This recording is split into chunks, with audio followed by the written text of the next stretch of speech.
second Sunday in Lent. The second Lord's Day in the 40 days before Easter. The lesson is taken from the Holy Gospel according to St. Matthew.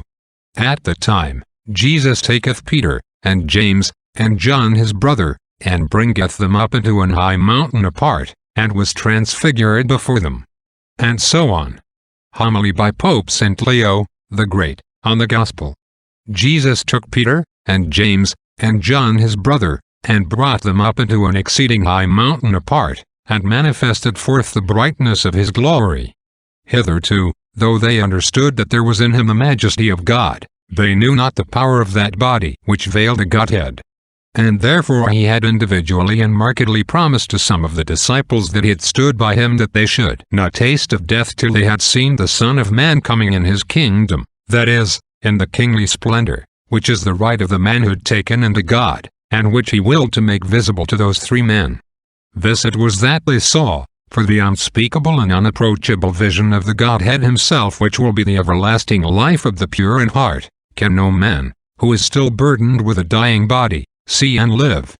When the Father saith, This is my beloved Son, in whom I am well pleased, hear ye him, did they not plainly hear him say, This is my Son, whose it is to be of me and with me without all time?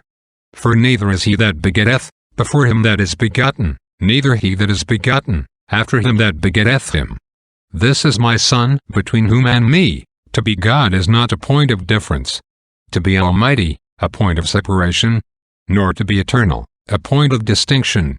This is my Son, not by adoption, but my very own, not created from, or of another substance, or out of nothing, but begotten of me, not of another nature, and made like unto me, but of mine own being, born of me, equal unto me. This is my Son, by whom all things were made, and without whom was not anything made that was made, who maketh likewise all things whatsoever I make, and what things soever I do he doth likewise, inseparably and indifferently. This is my Son, who thought it not robbery, nor hath taken it by violence, to be equal with me, but, abiding still in the form of my glory, that he may fulfill our common decree for the restoration of mankind, hath bowed the unchangeable Godhead even to the form of a servant. Him therefore in whom I am in all things well pleased, by whose preaching I am manifested, and by whose lowliness I am glorified. Him instantly hear ye. For he is the truth and the life, my power, and my wisdom.